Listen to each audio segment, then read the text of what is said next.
Students, welcome to my channel bio by Kirti. मेरा नाम कीर्ति सिंह है। मैं एक बायोलॉजी एजुकेटर हूं और अपने वीडियोस के थ्रू बायो के छोटे छोटे कॉन्सेप्ट्स को क्लियर करने की कोशिश कर रही हूं। उम्मीद है आपको वीडियोस पसंद आ रही होंगी। तो चलिए चलते हैं आज के टॉपिक की ओर, विच इज अबाउट थैलेसीमिया। तो थैलेसीमिया बेटा क्या होता है? एक ऐसा डिसऑर्डर होता है जिसमें हीमोग्लोबिन बनना बंद हो जाता है। ठीक है, हीमोग्लोबिन बनना बंद हो जाएगा तो क्या होगा? फिर आरबीसी का कोई मतलब ही नहीं रह जाएगा। तो क्या हो जाता है? इंसान एनीमिक हो जाता है। ठीक है, बहुत सीवियर केसेस हो जाते हैं जिसकी वजह से जो अफेक्टेड इंडिविजुअल होता है उसको ब्लड ट्रांसफ्यूजन का सहारा लेना पड़ता है जिंदा रहने के लिए। ठीक है, तो ये आता है बेटा मेंडेलियन डिसऑर्डर की कैटेगरी में। So it's a Mendelian genetic disorder. ठीक है, उसमें क्या होता है बेटा, ये एक ऑटोसोमल डिसऑर्डर है। मतलब जो भी डिफेक्टिव जीन है वो ऑटोसोम पे प्रेजेंट है। और ये एक रेसेसिव डिसऑर्डर है, ऑटोसोमल रेसेसिव डिसऑर्डर है।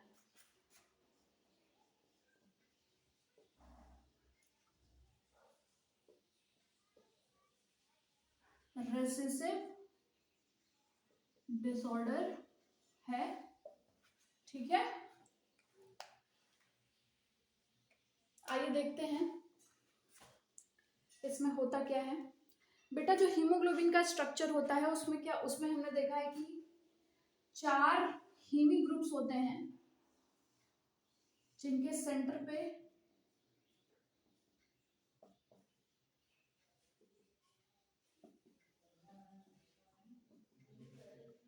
आयरन होता है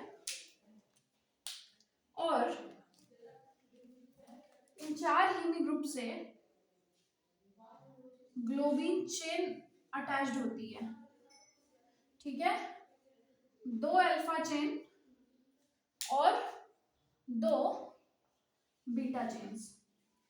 ठीक है, तो ये जो हीमोग्लोबिन बनना जो बंद हो जाता है, ठीक, या नॉन फंक्शनल हीमोग्लोबिन जो बनता है, मतलब एकदम मतलब टोटली जो है कि डिफेक्टिव हीमोग्लोबिन जो कि बिल्कुल भी फंक्शन ना कर सके, तो बने चाहे एकदम नॉन फंक्शनल बने ना बने या फिर एकदम से नॉन फंक्शनल हीमोग्लोबिन बने, एक ही बात हुई वो।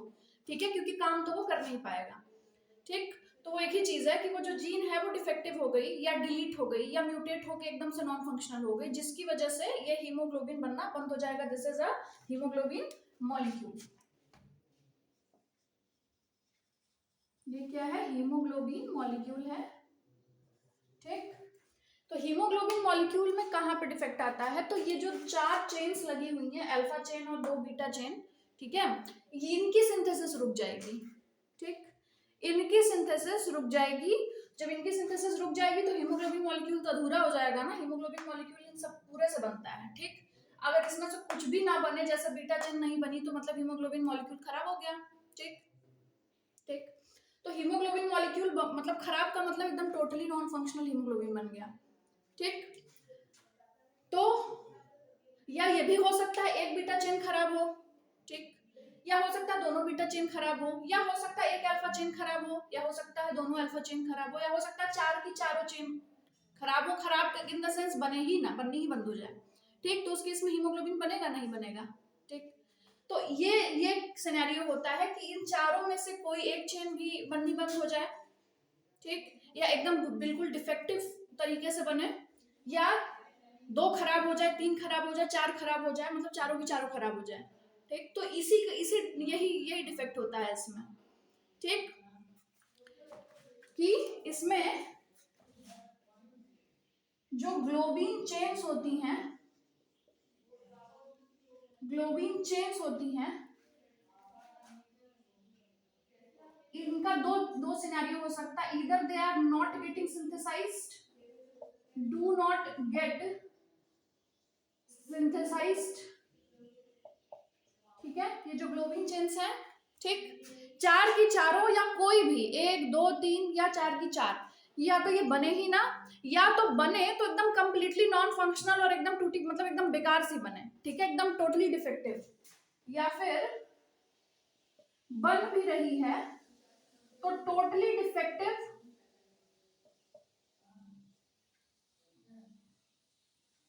ग्लोबिन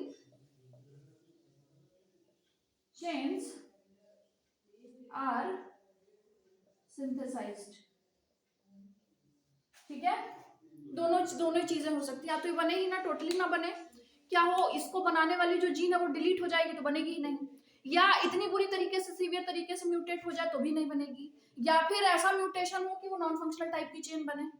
ठीक, तो इसमें ग्लोबिन चेन के सिंथेसिस का रेट वो डिफेक्टिव हो जाता है। ठीक है, तो यहाँ पर यही चीज होती है, the rate of synthesis of globin chain is affected, क्योंकि 4 ग्लोबिन चेन की बात हो रही है। ऐसे तो अगर हीमोग्लोबिन को एकदम हेल्दी हीमोग्लोबिन बनाना है, एकदम फंक्शनल बढ़िया ताजा, तो ये हीमी ग्रुप के साथ साथ ये 4 ग्लोबिन चेन्स को बनना होगा और एकदम एकदम परफेक्ट एकदम सही ग्लोबिन चेन सिंथेसाइज होनी होगी। ठीक, लेकिन अगर इसमें से इसकी जीन खराब हो गई तो 3 ही बनेंगी। ठीक, या ये बेकार सी बनेगी तो उसका कोई मतलब ही नहीं रहेगा। ठीक, दोनों की खराब हो गई तो दोनों अल्फा चेन्स नहीं बनेंगी। ठीक, बीटा चेन की अगर चेन खराब हो गई साथ साथ तो बीटा चेन भी बननी बंद हो जाएगी। तो यही है कि इस तरीके से जो ग्लोबिन चेन्स हैं इनको ये alpha globin chain beta globin chain इनको बोला जाता है। तो ग्लोबिन चेन के सिंथेसिस का जो रेट है वो डिक्रीज हो रहा है डिपेंडिंग ऑन कि कितना जीन इसमें, मतलब अलग अलग जीन्स होते हैं इनके, अल्फा चेन का अलग जीन होता है, बीटा चेन का अलग जीन होता है। तो डिपेंडिंग ऑन कि कितना जीन इसमें अफेक्ट हो रहा है उसी के बेसिस पर जो अल्फा चेन और बीटा चेन का सिंथेसिस रेट है वो घट जाता है। जितनी ज्यादा जीन डिफेक्टिव होगी उतना ज्यादा इनकी सिंथेसिस पे असर पड़ेगा। तो हम इसको लिख सकते हैं rate of synthesis of beta chain gets affected. समझ रहे हो या कंफ्यूज हो रहे हो? सुनो ध्यान से बात मेरी एक बार फिर से, आई एम रिपीटिंग दिस, कि थैलेसीमिया एक ऐसा डिसऑर्डर होता है जिसमें हीमोग्लोबिन जो होता है वो गड़बड़ हो जाता है। गड़बड़ in the sense non functional, मतलब हीमोग्लोबिन नॉन फंक्शनल होगा या फिर वो बनेगा ही नहीं। तो अगर हीमोग्लोबिन एकदम एकदम बकवास सा बन रहा है, मतलब एकदम नॉन फंक्शनल बन रहा है, तो बनने का भी कोई मतलब नहीं है। और या ये भी है कि बन ही नहीं रहा है। ठीक, दोनों ही केसेस हो सकते हैं। तो इसमें हीमोग्लोबिन गड़बड़ हो गया, अगर हीमोग्लोबिन गड़बड़ हो गया तो मतलब आरबीसी नहीं बनेगा, और आरबीसी नहीं बनेगा तो पर्सन एनीमिक हो जाएगा। तो ये हीमोग्लोबिन की बीमारी जिसमें हीमोग्लोबिन खराब हो जाता है, और अगर हीमोग्लोबिन खराब हो गया या बना ही नहीं तो आरबीसी भी नहीं बनेगा। ठीक, जिसकी वजह से इंसान जो होगा वो एनीमिक हो जाएगा, और इतना सीवियर डिसऑर्डर है कि इंसान को ब्लड ट्रांसफ्यूजन के सहारे जिंदा रहना पड़ता है। ठीक, ठीक है। अब इसमें प्रॉब्लम कहाँ पे आती है, जो हीमोग्लोबिन में 2 पार्ट्स होते हैं, एक होता है हीम ग्रुप या हीमी ग्रुप व्हाटएवर। तो 4 हीम ग्रुप्स होते हैं। ठीक, और चारों हीम ग्रुप से क्या होता है, एक हीम ग्रुप से क्या होती है, एक ग्लोबिन चेन अटैच्ड होती है। तो 2 टाइप की चेन होती है, एक अल्फा चेन होती है, एक बीटा चेन होती है, और 2 अल्फा और 2 बीटा चेन्स प्रेजेंट होती है लाइक दिस। तो इसमें जो डिफेक्ट आता है वो ग्लोबिन चेन के सिंथेसिस में यहाँ पर डिफेक्ट आता है। ठीक है, यहाँ पे ग्लोबिन चेन का सिंथेसिस का रेट ही गड़बड़ होता है। क्यों? अब 2 तरीके की ग्लोबिन चेन्स हैं तो अलग अलग इनके जीन्स होंगे। अब डिपेंडिंग ऑन कि कितना ज्यादा मतलब कितना ज्यादा जीन्स जो हैं डिफेक्टिव हो रहे हैं उसी पे डिपेंड करेगा कि कितनी चेन सिंथेसाइज, मतलब कितनी चेन्स में गड़बड़ी आएगी। ठीक है, ये हो तो ठीक है, समझ रहे हो? अभी उसको भी हम दिखाते हैं कैसे होता है वो। ठीक, तो इसमें बीटा चेन की सिंथेसिस पे ही प्रॉब्लम आती है। ठीक, या तो कोई एक चेन खराब होगी, हो सकता है 2 चेन्स खराब हो जाएं, हो सकता है 3 चेन्स खराब हो जाएं, या हो सकता है 4 की चारों चेन्स खराब हो जाएं। ठीक है, तो जितनी ज्यादा चेन्स खराब होंगी उतना ज्यादा सीवियर ये डिसऑर्डर होगा, उतना ज्यादा सीवियर एनीमिया होगा इंसान को। समझ गए? तो वही है कि अब अच्छा, अब वो खराब होने का सेंस क्या है, या तो ये बनेंगी ही नहीं, या तो बनेंगी तो एकदम टोटली डिफॉर्म्ड बनेंगी कि वो कोई फंक्शन कर ही ना सके, एकदम नॉन फंक्शनल टाइप की बनेंगी। ठीक, तो यही प्रॉब्लम होती है, यही प्रॉब्लम आती है ये ग्लोबिन चेन्स में, जिसकी वजह से बेचारा हीमोग्लोबिन मॉलिक्यूल को परेशानी हो जाती है, जिससे इंडिविजुअल जो इंसान है उसी को परेशानी हो जाती है। ठीक है, अब देखते हैं जीन्स, इसमें जीन्स का क्या खेल होता है।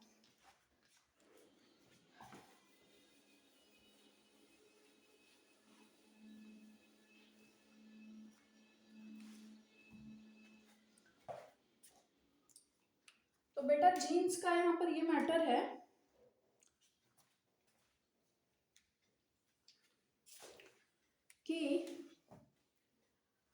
दो चेन्स हैं, एक होती है अल्फा ग्लोबिन चेन,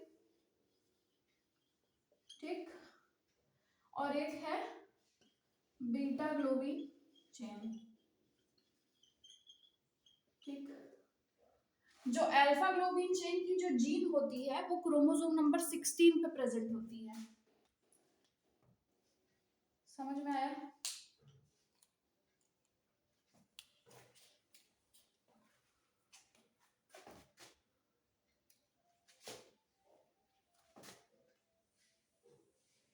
क्रोमोसोम, ये क्या है, क्रोमोसोम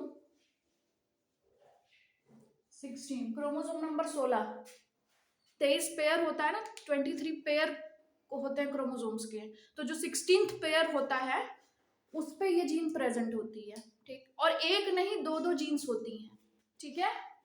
तो हमने क्या जाना है यहाँ पे कि जीन्स आर प्रेजेंट ऑन, इसको मिटा दो, genes are present on chromosome 16, दोनों ही क्रोमोसोम्स को क्रोमोसोम 16 बोला जाएगा, ठीक है। ये आपको पता होगा पहले से, नहीं पता है तो अब जान लो। ये जो एक पेयर होता है, उस पेयर का जो नंबर होता है, उसी नंबर के नाम से दोनों होमोलोगस क्रोमोसोम को जाना जाता है। क्रोमोसोम 16 की बात हम करें तो मतलब 16th नंबर के होमोलोगस पेयर की बात हो रही है कि दोनों होमोलोगस पेयर पे इसकी जीन प्रेजेंट होगी, ठीक है, अल्फा ग्लोबिन चेन की, ठीक। तो genes are present on chromosome 16, पहली बात तो ये। दूसरी बात, दो जीन्स प्रेजेंट होती हैं, 2 जीन्स होती हैं इसके लिए, अल्फा ग्लोबिन चेन के लिए 2 जीन्स प्रेजेंट हैं, ठीक। 2 जीन्स आर रिस्पॉन्सिबल, ये मैंने 2 एलील की बात नहीं की है, यहाँ 2 जीन की बात की है, मतलब 2 अलग अलग जीन्स हैं, हर जीन के 2 एलील्स हैं, मतलब 4 एलील्स हैं और 2 जीन पेयर्स हैं, ठीक। 2 genes are responsible for synthesis of alpha chain, ठीक है। उन दोनों जीन्स का नाम क्या है, दोनों जीन्स का नाम है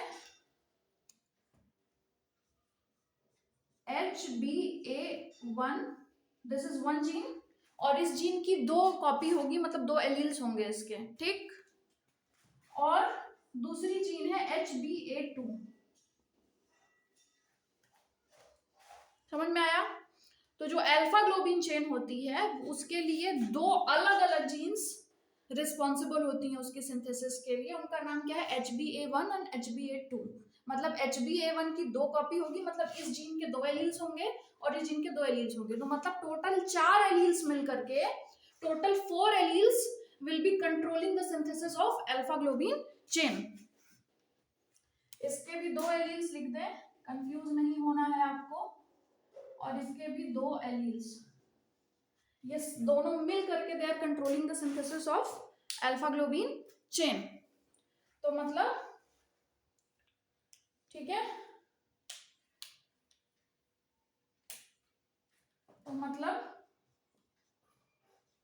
total 4 alleles of 2 different genes are controlling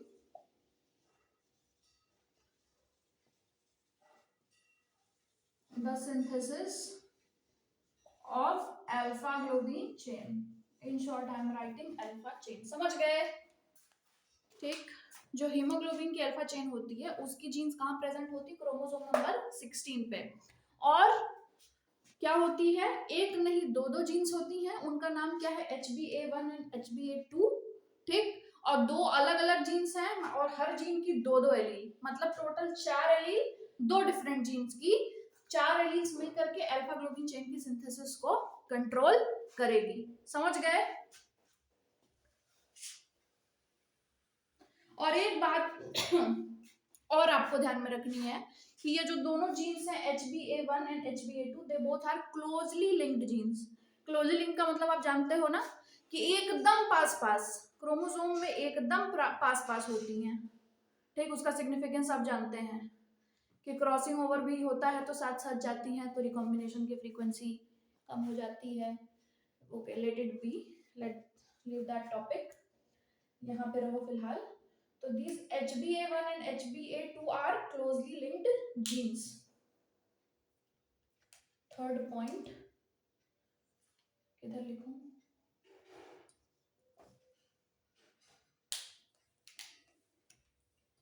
HbA1 and HbA2 ये कैसी हैं? They are closely linked genes। ठीक है, ये कैसी है? क्लोजली लिंक्ड जीन्स हैं। तो ये आपको 3 पॉइंट्स इसके लिए याद रखने हैं अल्फा ग्लोबिन चेन के लिए। ठीक, तो अगर इस जीन को इस पे बनाए, क्रोमोसोम नंबर 16 पे बनाए तो कैसी लगेगी? यहाँ पे तो फिलहाल नहीं हो पाएगा, इधर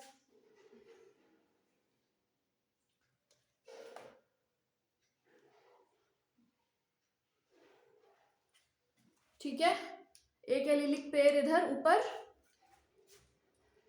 और एक उससे एकदम नीचे, एकदम पास पास। ठीक,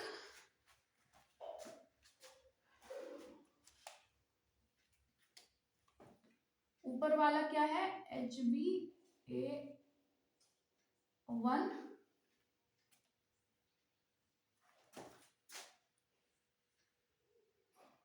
नहीं, ऐसे नहीं दिखेगा, इसको अलग करके बनाते हैं।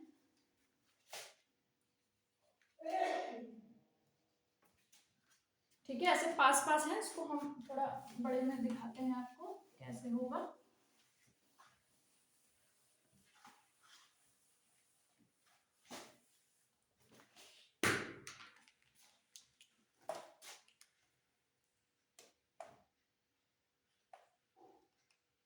ठीक, ये है हमारा chromosome number 16। This is chromosome 16। ठीक, इस पे हम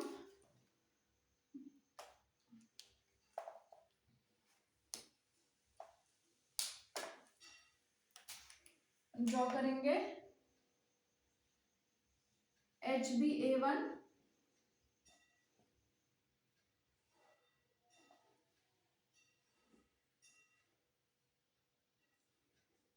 HbA1। ठीक, और इससे एकदम पास में, बहुत पास में होगी दूसरी वाली जीन विच इज HbA2। ठीक है, ये दोनों क्या है? These are closely linked genes. ठीक, ये सिंथेसाइज करती है अल्फा ग्लोबिन चेन को। अब अगर इन दोनों में से किसी में भी, ठीक, इन दोनों में से किसी में भी HbA1 में या HbA2 में, ठीक, अगर प्रॉब्लम आ गई, म्यूटेशन हो गया, ठीक है, या जीन का डिलीशन हो गया, ठीक, ये दोनों कैसी हैं? पहली बात तो क्लोजली लिंक्ड जीन्स हैं।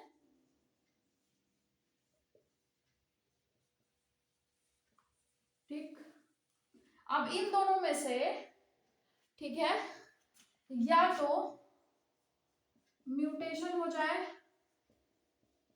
ठीक है, किसी भी टाइप का, या फिर जीन ही, पूरी की पूरी जीन ही डिलीट हो जाए। वो जीन का डिलीशन भी म्यूटेशन ही कहलाता है। म्यूटेशन एक ब्रॉड टर्म है, इसमें सब कुछ आ जाता है। ठीक है, तो म्यूटेट होके नॉन फंक्शनल हो गई, म्यूटेशन हुआ, डिलीशन हो गई, पूरी की जीन पूरी की पूरी जीन ही गायब हो गई, या फिर म्यूटेशन से क्या होगी, नॉन फंक्शनल हो गई। तो क्या होगा, इन दोनों ही केसेस में क्या होगा, नॉन फंक्शनल हो गई। इन दोनों ही केसेस में क्या होगा, अल्फा चेन बननी बंद हो जाएगी। इन दोनों ही केसेस में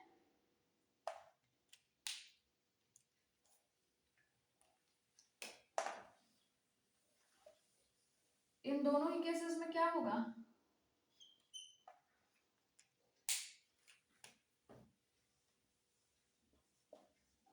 synthesis of alpha chain will stop, alpha chain बननी बंद हो जाएगी। और क्या हो जाएगा, तब जो इंसान होगा उसको थैलेसीमिया हो जाएगा, और उस थैलेसीमिया को हम बोलते हैं alpha thalassaemia.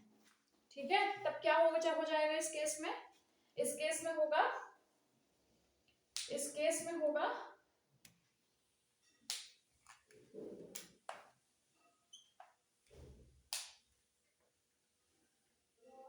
Alpha thalassaemia.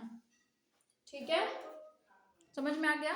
Alpha thalassaemia कब होता है, जब अल्फा चेन के नाम पे ही उसका नाम है, जब अल्फा चेन की सिंथेसिस रुक जाए, ठीक, या फिर एकदम completely non functional alpha chain बने, तो उस केस में अल्फा थैलेसीमिया होता है। क्यों होता है, द रीजन इज हियर, कि या तो HbA1 खराब हो जाए, दोनों कॉपीज खराब हो जाए, या HbA2 की दोनों कॉपीज खराब हो जाए, ठीक, या हो सकता है दोनों चारों की चारों एलील्स नॉन फंक्शनल हो जाए। तो जितनी ज्यादा इसमें एलील डिफेक्टिव होगी उतनी ज्यादा डैमेज होगी तुम्हारी अल्फा चेन, ठीक, और उतना ही ज्यादा होगा अल्फा थैलीसीमिया। ठीक, जो बीटा चेन होती है बेटा,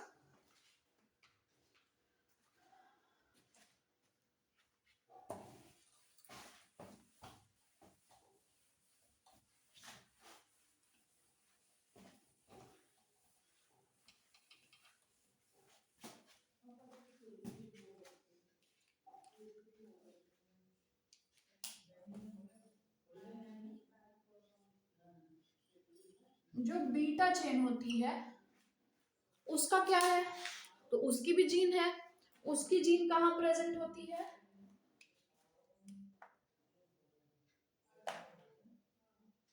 इसकी जीन प्रेजेंट होती है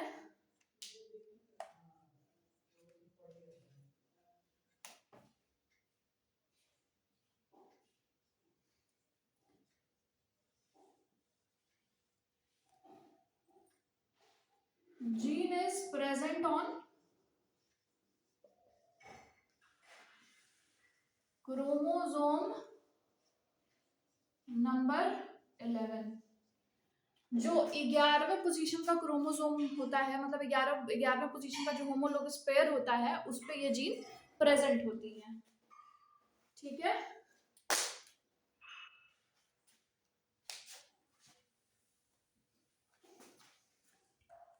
तो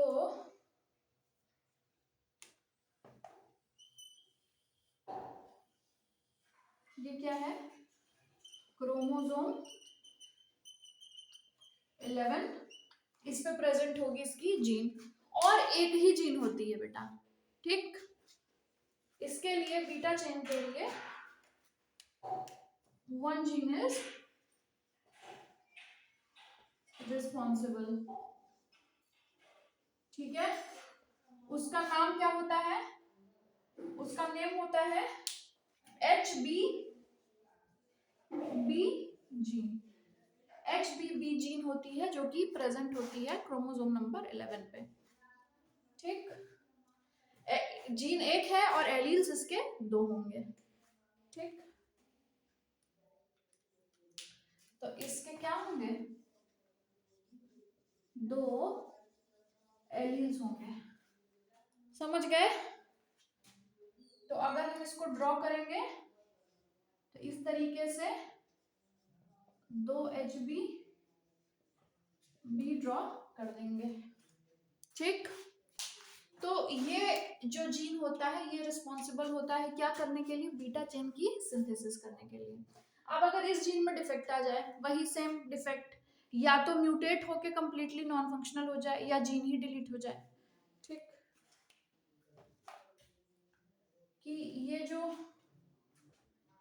HBB जीन है इसके साथ म्यूटेशन हो गया, और म्यूटेशन से ये या तो कंप्लीटली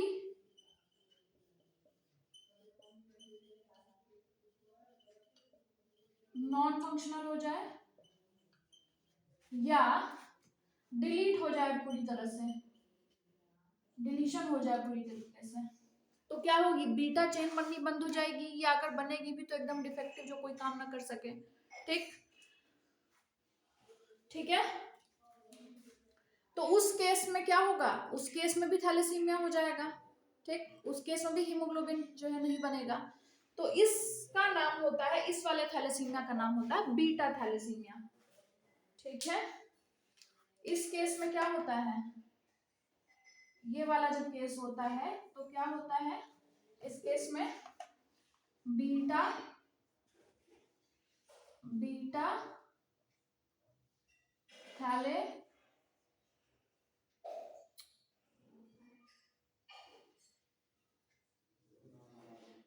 बीटा थैलेसीमिया हो जाता है। समझ में आया। अगर अल्फा चेन नहीं बनेगी तो अल्फा थैलेसीमिया बोलेंगे, बीटा चेन नहीं बनेगी तो हम बीटा थैलेसीमिया बोलेंगे। ठीक है, तो यहाँ पर क्या हो जाता है, बीटा थैलेसीमिया। ठीक, तो इसमें क्या हो रहा है, HBB जीन डिफेक्टिव हो रही है। कहाँ प्रेजेंट होती है, क्रोमोसोम नंबर 11 में प्रेजेंट होती है। एक ही जीन होगी और एक जीन की 2 एलील्स होंगी। समझ में आ गया। तो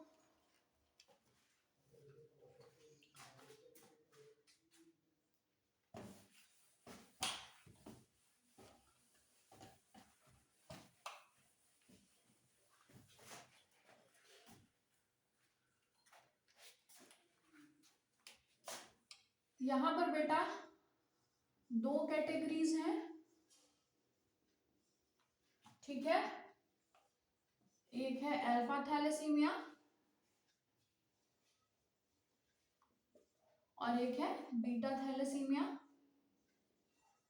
क्या है हमने देख लिया।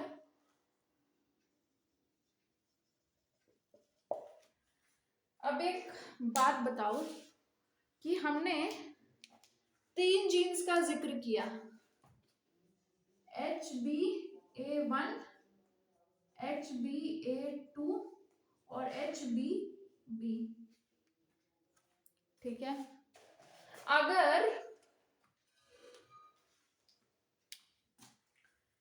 ये वाली जीन खराब हो रही है, ठीक, तब भी थैलेसीमिया होगा।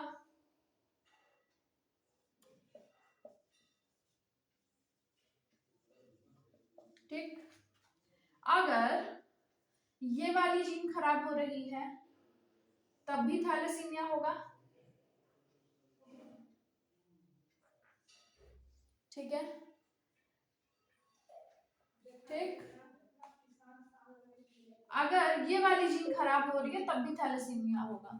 ठीक, ठीक, अगर ये 2 खराब हो रही है तब भी थैलेसीमिया होगा। ठीक है, अगर ये तीनों खराब हो रही है तब भी थैलेसीमिया होगा। ठीक, ऊपर की 2 खराब हो रही है तब भी थैलेसीमिया होगा, नीचे का बन रहा है तब भी। ठीक, लेकिन वो थैलेसीमिया कितना ज्यादा सीवियर होगा, उसकी सीवियरिटी कितनी अधिक होगी, वो डिपेंड करेगा कि इन 3 में से कितनी जीन्स डिफेक्टिव हो रही हैं। समझ रहे हो बात मेरी। ठीक, टोटल 3 जीन्स हैं। ठीक, ये दोनों अल्फा चेन के लिए, ये दोनों बीटा चेन के लिए। ठीक, अब डिपेंडिंग ऑन, ठीक है, कि कितनी जीन्स जो है अफेक्ट हो रही हैं, ठीक है, degree of defect in the number of genes will decide the degree of thalassemia। समझ में आया।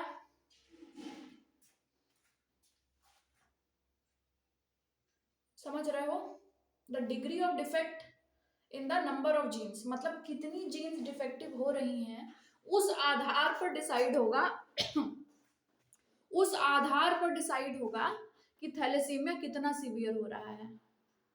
समझ में आया? यहां क्यों? क्योंकि सपोज करो ये वाली जीन डिफेक्टिव हो रही है तो अल्फा चेन खराब होगी, मतलब अल्फा चेन बननी बंद होगी, लेकिन अभी भी ये वाली जीन जो है वो काम कर रही है। तो अल्फा चेन कुछ कुछ कुछ बनेगी, कुछ कुछ नहीं बनेगी, और बीटा चेन बनती रहेगी। ठीक है, ठीक। तो हीमोग्लोबिन का क्वांटिटी यहाँ पर डैमेज हो रहा है, लेकिन कम डैमेज हुआ है क्योंकि एक जीन खराब हुई है। ठीक, अब मान लो ये वाली सिर्फ खराब हुई, ये सही है, वहां पे भी वही बात हुई। ठीक, हो सकता है दोनों खराब हो जाएं, तब ज्यादा सीवियर तरीके से जो है हीमोग्लोबिन डैमेज होगा। हो सकता है ये दोनों सही रहे, ये खराब हो जाए, तो भी वही बात हुई कि डैमेज है। ठीक, लेकिन जब तीनों खराब हो जाएंगी तो एकदम सिंथेसिस नहीं होगी उस केस में। हीमोग्लोबिन की क्वांटिटी, ठीक है, हीमोग्लोबिन की क्वांटिटी तब क्या हो जाएगी? एकदम जीरो हो जाएगी उस केस में। ठीक, तो हीमोग्लोबिन की क्वांटिटी कितनी बनेगी, कितनी नहीं बनेगी, या बनेगी कि नहीं बनेगी, ये बात डिपेंड करती है इन तीन जीन्स पे। ठीक, कि जितनी ज्यादा जीन्स डिफेक्टिव होंगी इन तीनों में से, उतना ज्यादा जो है हीमोग्लोबिन की क्वांटिटी पर असर पड़ेगा, और उतना ज्यादा सीवियर जो है कि थैलेसेमिक पर्सन होगा। तो ये क्या है, यहाँ पर quantity of haemoglobin is being affected. यहाँ पर क्या है, quantity of haemoglobin is defected depending on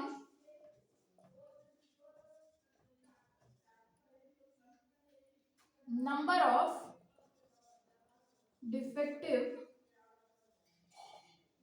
genes।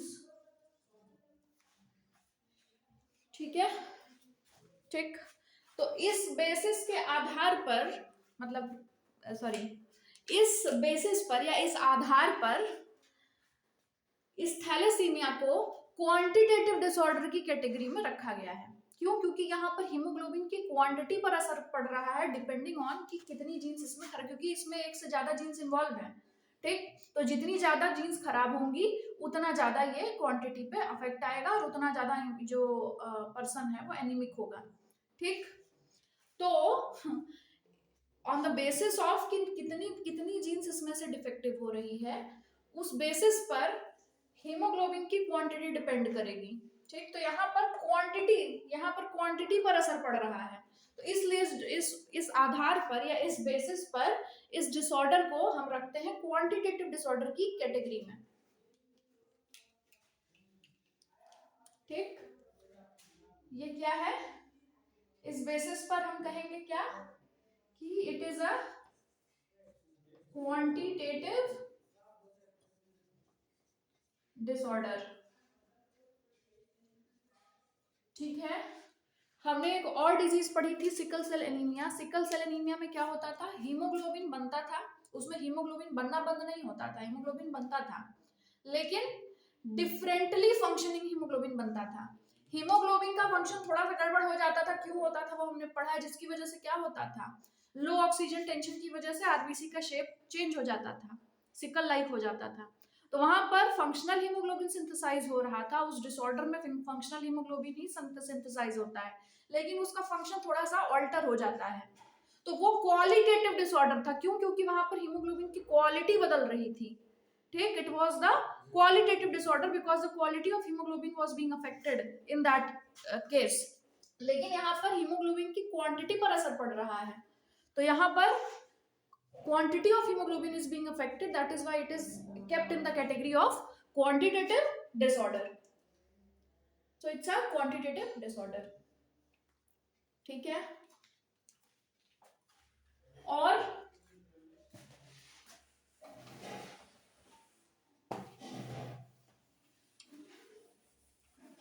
दो बातें और जानेंगे हम।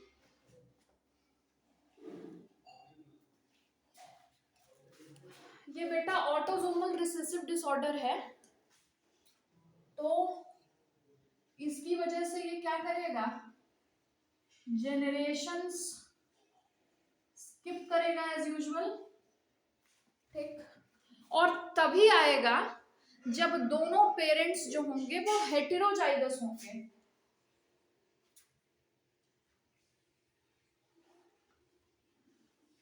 दिस, जानते हो आप लोग इस चीज को, disorder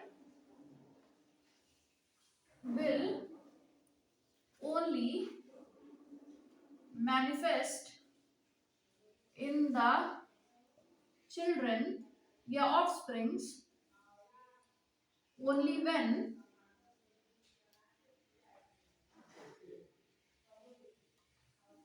both the parents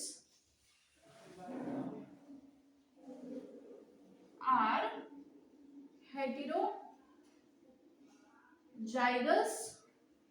or carriers of the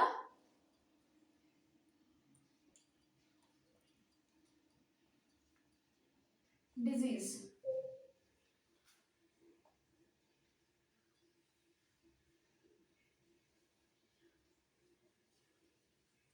ठीक, तो यही है थैलेसीमिया के बारे में। I think you got the concept, और आपको समझ आ गया इसके बारे में। तो अगर समझ आया तो do like the video and share this video with your friends as much as you can, and do subscribe my channel if you have not. Thank you.